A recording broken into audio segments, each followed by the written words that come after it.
రైతులకి ధర వచ్చేటప్పుడు సమస్య ఉండదు, ప్రభుత్వం దృష్టికి తీసుకురారు, హ్యాపీగా ధర వచ్చేటప్పుడు రైతు ఆనందంగా ఉంటాడు.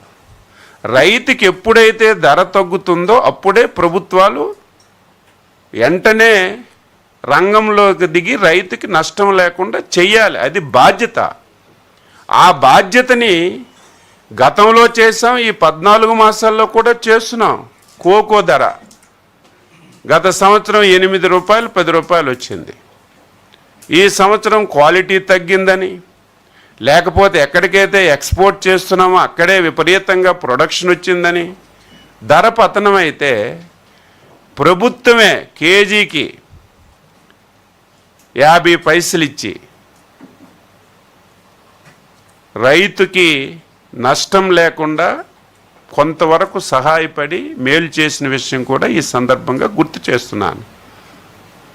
అదేవిధంగా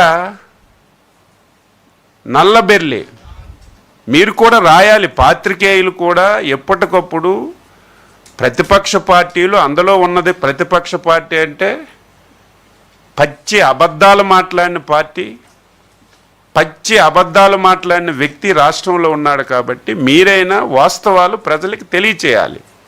ఈ దేశంలో ఎప్పుడైనా సరే నల్లబర్లి ప్రభుత్వం కొన్ని సందర్భాలు ఎక్కడైనా ఉన్నాయా అని అడుగుతున్నాను.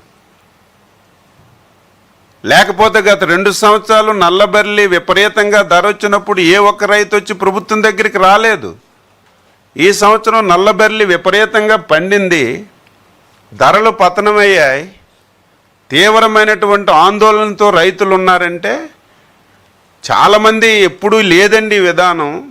ప్రభుత్వం పొగాక్కున్నటువంటి సందర్భాలు లేవు, వద్దని చెప్పినా సరే ముఖ్యమంత్రి గారు నాకు ప్రథమ ప్రాధాన్యత రైతు, అవసరమైతే 200-300 కోట్లు పోయినా నష్టం లేదని ఫస్ట్ టైం దేశంలో నల్లబర్లి రైతుల నుంచి కొన్నాం. కొని ఇప్పటికే 54 కోట్ల రూపాయలు రైతుల ఖాతాల్లో నిన్నే వేసాం. ఇంకొక 59 కోట్లు వేయాలి. ముఖ్యమంత్రి గారు ఉదయమే ఆదేశాలు ఇచ్చి అవి కూడా ఇమీడియట్గా ఇమ్మని చెప్పారు. ఇది ఇవ్వడమే కాదు, ఇంకా ఎక్కడైనా సరే రైతుల దగ్గర నల్లబల్లి ఉంటే ఇటు ప్రైవేట్ కంపెనీలతోనే కొనిపించండి, లేకపోతే ప్రభుత్వం ద్వారానే కొనండి అని స్పష్టంగా ఆదేశాలు ఇచ్చి కొన్నాం. ఇది ఎక్కడా లేదు.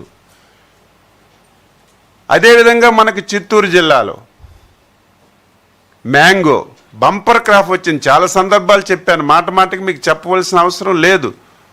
విపరీతంగా క్రాప్ వచ్చింది, ధర పడిపోయింది.